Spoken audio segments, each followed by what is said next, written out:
Campbell's Freedom Farm, and today we're going to transplant some of my Lunaria plant, which is also known as the honesty plant.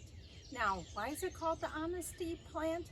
Because it's supposed to have sincerity and trustworthiness, and it is. You could trust it to seed and come back every year. But this beautiful spring flower and plant is just amazing. I think of a cottage garden every time I see it, and it is in my cottage garden. But what we're going to do with it, since our regular garden is turned into a flower garden and some wild edibles, this is going in there. I'm going to transplant. But also I have a couple of friends and neighbors that are going to have some of these, and they're going to start their own. But just with the fennel and some of the other plants in history, this came out of Europe, so there is a lot of stories from Europe from the past, especially in the Middle Ages.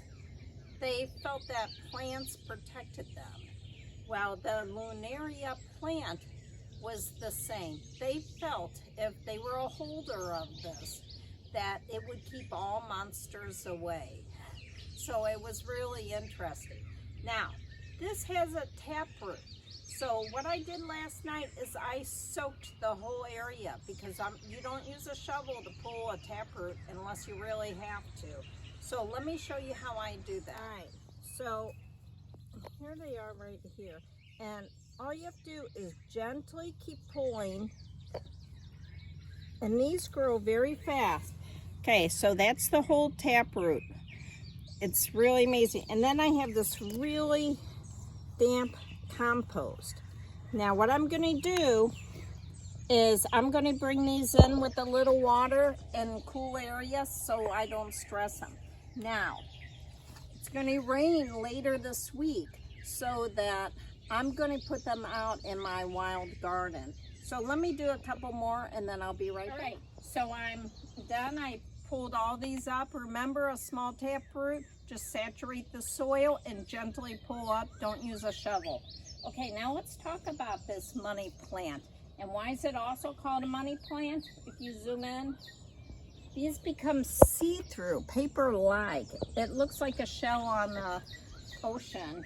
And these are out of the Brassicaceae plant. So what does that mean? It's related to the mustard plant. The whole thing is pretty much edible. So the young leaves are sauteed, or they're just eaten in salads. These, and I'm going to show you how to do this later on this summer. After they dry, you just grind the seeds, add vinegar and some oil and maybe a little water, and you have mustard. That's how you can make mustard. So it's a really interesting plant, and it adds beauty to any garden, I think. This is Sabrina from Campbell's Freedom Farm. Go buy some. Oh wait, I want to tell you one thing. This honesty plant is very hard to come by. The only reason I could obtain it is I got these seeds at a garage sale for like $1.25, and she said just scatter them. And I have never seen this even when I was in Europe, although everybody forages this to eat. But I was able to get that. You have to go online to get this plant, to get the seeds, and it's a biennial. So you drop the seeds, you have a really lush plant all year. I love the plant, actually. It's very pretty. It's nice foliage. And then the next year it looks amazing like this. Now I'm done. This is Sabrina from Campbell's Freedom Farm. Please subscribe. It is so important. And if everybody gets 10 friends to subscribe, we might make it. Have a great day.